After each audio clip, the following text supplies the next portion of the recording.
We want to bring in our boots on the ground now. Katie Marr and Mark Palos in Denver for us this evening. Mark, we'll start with you. Big picture. This is a rivalry game with potentially serious postseason ramifications. What jumps out to you at Mile High Stadium tomorrow?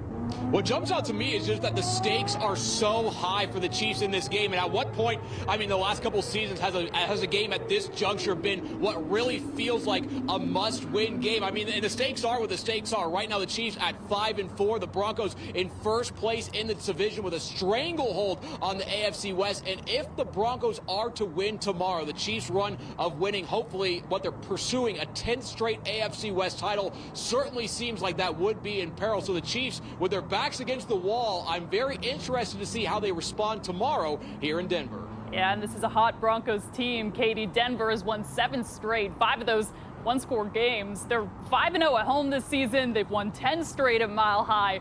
What needs to happen tomorrow for the Chiefs to knock this team off their hot streak? For me, it starts with this offense's ability to perform how it was before the bye and before the Bills game, you know, constantly ramping up with the return of Xavier Worthy and then Rashee Rice. And we really saw them just clicking on all cylinders. I want to see them get back to that. And that, of course, with this game in particular, it's going to start with the offensive line. Is Josh Simmons going to be starting? We still don't know. He was a full participant in practice all throughout the week in his first week back with the team after a month away. We still don't know for sure, but I would have to imagine all hands should be on deck against the #1 defensive line in the NFL that leads the NFL in sacks. You got to give Patrick Mahomes time to throw the ball. You got to give him time to find his targets. He can't do that if he's getting pass rushed every single play by a dominant Broncos D-line. So for me, it starts at the line of scrimmage. How well can this line protect Patrick Mahomes? Yeah, Mark, let's narrow in on the Broncos defense a little bit. As Katie mentioned, they're leading the league in sacks with 46, which is 14 more than the next best team. They're also the #1 red zone defense, Kansas City, the #3 red zone offense. Do the Chiefs have the offensive firepower to come out on top in that battle? I absolutely think that the Chiefs have the offensive power to come out with a win here tomorrow against the Denver Broncos. But what really does terrify me is that dominant Broncos defensive line. I mean, they lead the lead in sacks by quite a fair amount. And the Chiefs, they have questions on the offensive line right now. I mean, Josh Simmons, was he a full participant at practice this week?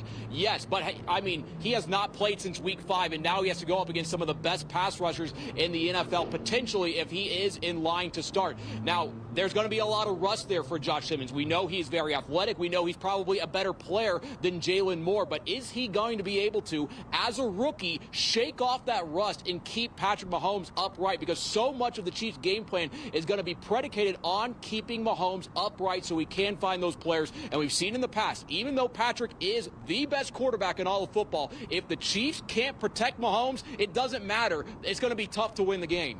Yeah, we saw a bit of those issues offensively with Mahomes not having a lot of time and having to scramble against Buffalo. Katie, let's flip it to the other side of the ball here. Bo Nix has gotten some flack as of late. He's 29th in the league in yards per pass attempt. We saw that rough offensive performance in the 10-7 win over the Raiders. Do you see any opportunities for the Chiefs defense here? Absolutely, I do. That's all I was thinking about when I was watching that Thursday night football game between the Broncos and the Raiders. I'm like, look, I know that we don't get our Thanksgiving feast for another 2 weeks, but I have to imagine the Chiefs defense was looking at that game, thinking about the feast that they want to have here at Mile High on Sunday against this Broncos offense. Bo Nix has been making some bad decisions lately. He's been feeling that pressure, so that comes for me. I'm thinking secondary, Trent McDuffie and his guys. I think they are looking to have a really big game tomorrow. And also, I want to see if that pass rush can get to where we know it can be, where we've seen it be under Steve Spagnuolo. Chris Jones and George Karlaftis and the rest of the line have talked a lot about this season. You know, it's getting better, but it's not where it needs to be, and it's not where it has been in the past. This is as good a game as any to bring that maximum effort and really bring back that pass rush we know we can see from this Chiefs defense. Last question for both of you. We can hear that you're in the heart of Denver right now. You guys are going to be in the house for the biggest matchup between these two teams, a rivalry game in the last decade plus. What are you most excited about at Mile High?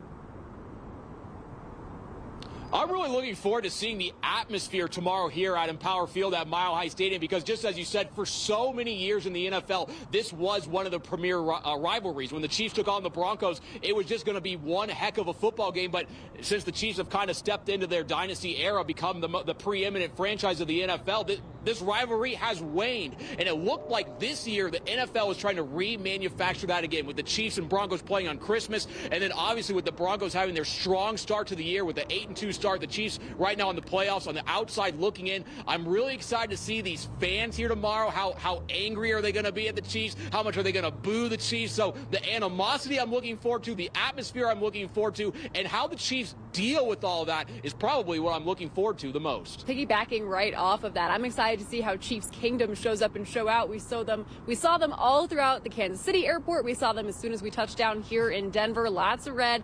They're all excited to be here because this is, like, let's face it, this is the first year in a long time that any other team in the AFC West poses an actual threat to the Chiefs not winning the division title. This game has meaning. Obviously, every division game has meaning every single season. This has more meaning than I think any have in the last 10 years, since before Patrick Mahomes' starting days. So I have to imagine that a lot more Chiefs fans than normal would be here. And I'm excited to see how they, maybe get into some fights out there. Who knows what's going to happen here? It's crazy. Guys, great stuff. Our eyes and ears in Denver this weekend. We will see you bright and early tomorrow morning on Price Chopper Game Day.